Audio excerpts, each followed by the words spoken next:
Universe நேயர்களுக்கு எனது அன்பான வணக்கத்தை தெரிவித்துக் கொள்கிறேன் தோழர்களே. எப்பயும் வரலாற்று சம்பவங்களை பதிவிட வேண்டியது காலத்தின் கட்டாயம் அப்படிங்கிறது சொல்றோம்.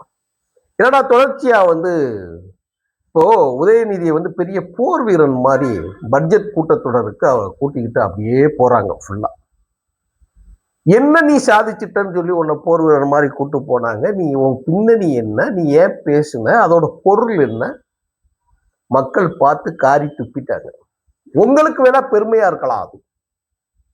ஏன் உங்களுடைய சந்ததிகள் அப்படி இருக்கிறது. அதைத்தான் நம்ம சொல்ல வேண்டியது.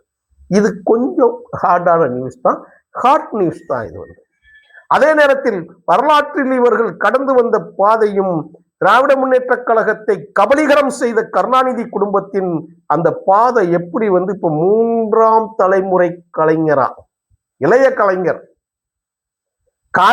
எப்படி இருந்தாரு? கருணாநிதி சட்டமன்றத்தில் சொன்ன பதில் எல்லாருக்கும் தெரியும். ஆனால் ஸ்டாலின் நயன்தாராவை பற்றி சொன்ன செய்தி ஒன்றும் உலா வருகிறது. அதுகளை நம்ம பதிய செய்ய வேண்டியது. இதைத்தான் நான் சொல்றேன். கலைஞர் கருணாநிதி, முத்துவேல் கருணாநிதி ஸ்டாலின், இதுல இளைய கலைஞர் இது ரத்தம் எப்படி சேர்ந்திருக்கு, இந்த மூணத்தான் இந்த காணொலியில நான் சொல்ல போறேன். நல்லா கேட்டுக்கோங்க. இதில் பல பேருக்கு குழப்பம் இருக்கும். கருணாநிதி இப்படி பேசினாரா, கருணாநிதி இப்படி சொன்னாரா அப்படின்னு சொல்லிட்டு இருக்கும். என்ன நடந்தது? சட்டமன்றத்தில் அனந்தநாயகி அம்மா காங்கிரஸ் எம்எல்ஏ இருந்தவங்க அவங்க கேள்வி கேட்கிறாங்க. திராவிட நாடு திராவிட நாடு என்று சொல்கிறீர்களே, திராவிட நாடு எங்கே இருக்கிறது என்கிற கேள்விதான். இதற்கு அண்ணா அருமையாக பதில் சொன்னார். பாரத தாய் எங்கே இருக்கிறாளோ அவ பக்கத்து வீடு திராவிட நாடு என்று சொன்னார். எவ்வளவு எளிமையா இருக்கு, எவ்வளவு புரிதலாக இருக்கிறது. கன்னத்தில் அரைந்ததை போல் ஒரு பதில் இது இருக்கிறதா இல்லையா? அதுதான் அண்ணா. அதுதான் அண்ணா ஒரு மலை மாறி. அதனால் தான் பெற்ற தாய்க்கு மகன் பேர் வைத்ததை போல இந்த அன்னை தமிழ்நாட்டிற்கு தமிழ்நாடு என்று பெயர் அதிகாரப்பூர்வமாக கூட்டும் தகுதி பேரறிஞருக்கு கிடைத்தது. அதை சட்டமாக்கினார். இருமொழி கொள்கையை உறுதியாக்கினார். கருணாநிதியிடம் இந்த கேள்வி கேட்டபோது கருணாநிதி என்ன பதில் சொன்னார் தெரியுமா? நாடாவை அவிழ்த்து பார் தெரியும். இப்ப சொல்றாங்கல்ல, திரிசான்னு சொன்னா காவிரி பிரச்சனையை சொன்னா அதை அடுத்து சொன்னாங்க இல்லையா? அப்போ கருணாநிதி சொன்ன பதில், ஒரு பெண் சட்டமன்ற உறுப்பினர் அனந்தநாயகி அவர்கள் மிக மதிப்புக்குரியவர், மரியாதைக்கு உரியவர். அவர் இருந்த காங்கிரஸ் கட்சியின் சார்பாக இந்த கேள்வியை கேட்ட பொழுது அவர் சொன்ன பதிலுக்கு இதுக்கு பொருள் என்ன உங்களுக்கு? நான் பாவாடை நாடாவை சொல்லவில்லை, ஃபைல் நாடாவை சொல்லுகிறேன். உன் கருத்துல தீயத்தான் வைக்கணும். இது என்ன பொருள்? உன் மனைவி, மக்கள், பெண்கள் திருமண வீட்டில் பேசிடுவீங்களா? நீங்க இதை எப்படி ஆதரிக்க முடியும்? இது என்ன மொழி புலமை வேண்டி கிடக்கு சட்டமன்றத்துல? உன்னுடைய குவாலிட்டியை காட்டுறது. இதை பெருமையாக பேசினார்கள். ஏன் பேசக்கூடிய நான் மதியழகன் கூட நாங்கள்லாம் இதெல்லாம் சொல்லுவோம். அப்படி இல்லை, ஏன்னா அது வயசு. அது எங்களுக்கு கலைஞர் எப்படி பேசினார் தெரியுமா? அது பேசுறோம். நாங்க போய் எதிரில் விவாதம் பண்ணி அவங்கள இது பண்ணுவோம். ஆனால் எவ்வளவு மடமைத்தனம்! தனக்கென்று ஒரு குடும்பம், தனக்கென்று ஒரு மனைவி, தன் தாய், தன் பிள்ளைகள் என்று வருகிற பொழுது அந்த வார்த்தையின் வக்கிரம் நமக்கு தெரிகிறது. நீ எப்படி பேசின? ஒண்ணுக்கு 2 குடும்பம் வச்சிருக்கல, பல பிள்ளைகள் வச்சிருக்கிறேன், பொம்பளை பிள்ளைய இருக்குல்ல. அப்படி பேசுனதை பெருமைப்பட பேசுவதற்கு என்ன இருக்கிறது? ஸ்டார் உதயநிதி இளைய கலைஞர் கரெக்டான அரசு பாரதி சொன்னாப்ல, அடே அப்பா இளைய கலைஞர்னு நாங்க பேர் வச்சுக்கலாம். வச்சுக்கா, பொருத்தமா இருக்குமே, ரொம்ப பொருத்தம். நீங்க இன்னும் 100 முறை 1000 முறை பேச, நீ இப்படியே பேசு, உனக்கு அதுதானே வரும். அதை தாண்டி வேற என்ன வரும்? ரைட், முடிஞ்சது. நயன்தாரா கூட ஒரு படம் நடிச்சாப்புல ஸ்டாலின். யாரு? உதயநிதி ஸ்டாலின். நயன்தாரா கூட அந்த படத்தோட சிறப்பு காட்சி போடுறாங்க. பத்திரிகையாளர்கள் எல்லாருமே இருக்கிறாங்க. இப்போ அவர் படத்தை பார்க்குறாரு. பார்த்துட்டு தன்னோட அருமை புதல்வன் உதயநிதி ஸ்டாலின் பால்டாயில் என்ன நடிச்சிருக்காங்கிறத பார்த்துட்டு போறார். அந்த நடிப்புல ஐயோ நடிச்சாரு. நடிப்பு என்ன செய்யறது? கழுதைக்கு வாக்கப்பட்டாம்பாங்கல்ல, நாய் வேஷம் போட்டான்னு சொல்லுவாங்க இல்லையா, அது மாதிரி கழுது கர்மாந்திர பிறகு அந்த கட்சியில பிற என்ன இருக்கும், அதுல போயிட்டு காதுல மகன்கிட்ட என்னத்தையோ ஒண்ணு சொல்லி கட்டி பிடிச்சி சொல்லி காதுல தட்டி கொடுத்துட்டு போறாரு. மகனை கட்டி கொடுத்துட்டு போறாரு. காரணத்தோடு சொல்லுகிறேன், இது நடந்த உண்மை.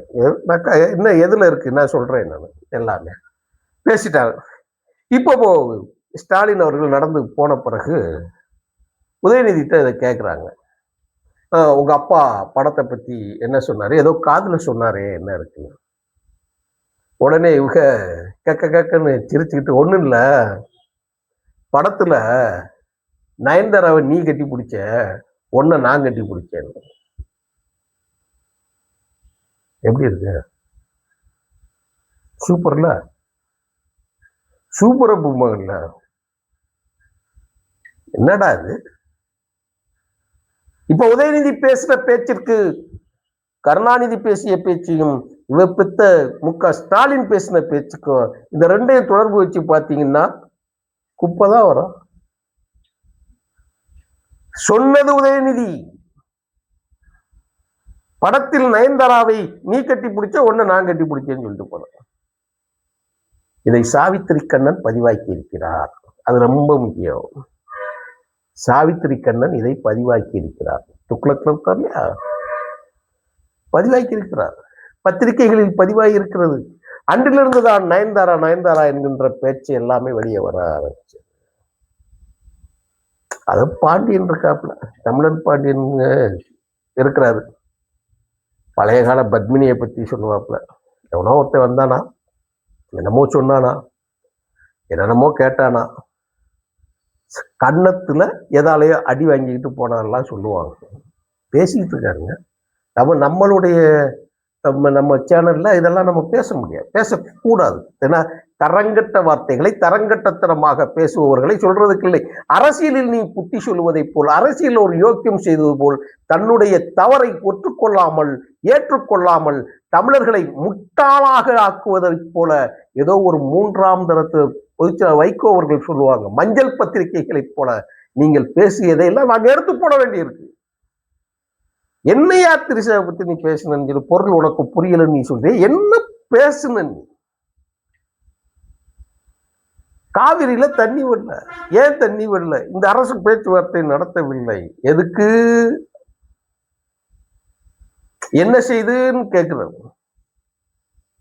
அந்த இடத்துல கேப் போடுதார்.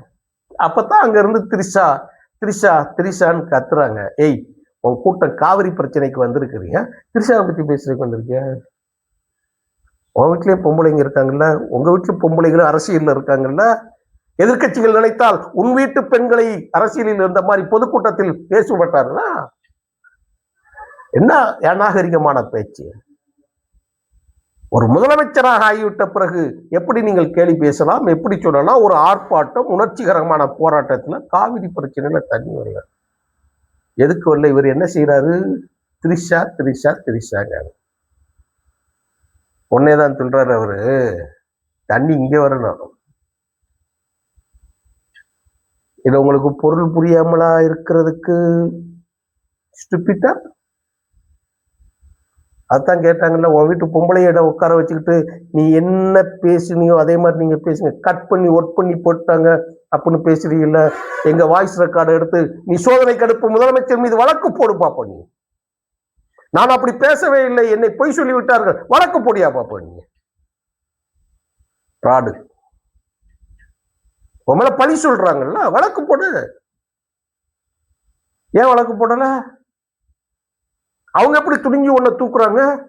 கக்குஸ்குள்ள போய் நீ ஏன் உழைகிற? பாத்ரூம்ல ஒளிஞ்சுக்கிட்டு வெளியே வர மாட்டேங்க. ஏன்? கூட்டம் எல்லாத்தையும் கொடுத்து காசை கொடுத்து கூட்டுற மாதிரி கூட்டி வாசல்ல வந்த பிறகு அதுக்கு பிறகு வெளியே வர்றதுக்கு பம்மிக்கிட்டு பாத்ரூம்குள்ள கிடந்தது எதுக்கு? எத்தனை 10 நிமிஷம் கேட்டாங்களா கேட்கலையா அவங்களா? அப்புறம் வந்துட்டு தண்ணி இங்கே வரணும். நான் காவிரியை சொன்னேன்ப்பா. உங்க வீட்டில் தான் பேசுங்களேன் பாப்போம். உங்க வீட்டு பெண் எத்தனை கேட்குறாங்க? ஏன் இந்த செய்தி 3-4 நாட்களாக தொடர்ச்சியாக வந்து கொண்டு இருக்கக்கூடிய செய்தி தான் நீதிமன்றத்தால் அவர்கள் முதல்ல கைது செய்து கொண்டு போகணும், விசாரிக்கத்தான் போறாங்க. அப்படியே சொல்றாங்களாம், பாளையங்கோட்டை சிறையினிலே பாம்புகள் பள்ளிகள் நடுவினிலே அப்படின்னு பேசினாங்களாம். அப்போ கூட இருக்கக்கூடிய தோழர்கிட்ட கேட்டிருக்காங்க, கைதாகி இருக்கக்கூடிய தோழர்கிட்ட கேட்டிருக்கிறாங்க, ஏன்னா பாளையங்கோட்டையில பாம்பு பள்ளிகள் அப்படியெல்லாம் இருக்குமான்னு கேட்டது. அப்படி பாம்பு பள்ளிகள்லாம் இருக்காது, ஆனா விஷம் ஒண்ணு இருந்துச்சு. அது என்ன விஷம்னா அது கருணாநிதிட்ட தான் விஷம் இருந்துச்சுன்னு சொன்னாங்க. மற்ற விஷப்பாம்பெல்லாம் எங்க இல்லை, விஷப்பாம்பு ஒண்ணு இருந்துச்சு, அது பேர் கருணாநிதி, அதுக்கு தான் விஷம் இருந்ததுன்னு சொன்னான்னு பேசுறாங்க. யார் பேசுறா? நம்ம ராஜீவ் வழக்கில் சம்பந்தப்பட்டு புத்தகம் எழுதியிருக்கக்கூடிய ஏகலைவன் சொல்லுகிறார். சாவித்திரி கண்ணன் இதை பதிவாக்குகிறார். ராவணாவில் இது பதிவாகி இருக்கிறது. அதைத்தான் நான் சொல்ல வரேன். வேற ஒண்ணு இங்க நாங்களும் இட்டுக்கட்டி ஒண்ணுமே எதுவுமே நாங்க பேசலையே. உள்ளதை உள்ளபடி சொல்லுகிறோம். கருணாநிதியின் நாடா கதையும், மு.க. ஸ்டாலினின் நயன்தாரா கதையும், அவள் தவப்புதல்வன் திரிசாக்களின் கதையும், ப்ரோ குளத்தூரில் கொத்து புரோட்டா இவர்களுக்கு போட்டது நன்றி, நல்லது, நன்றி, வணக்கம் தொடர்ந்து.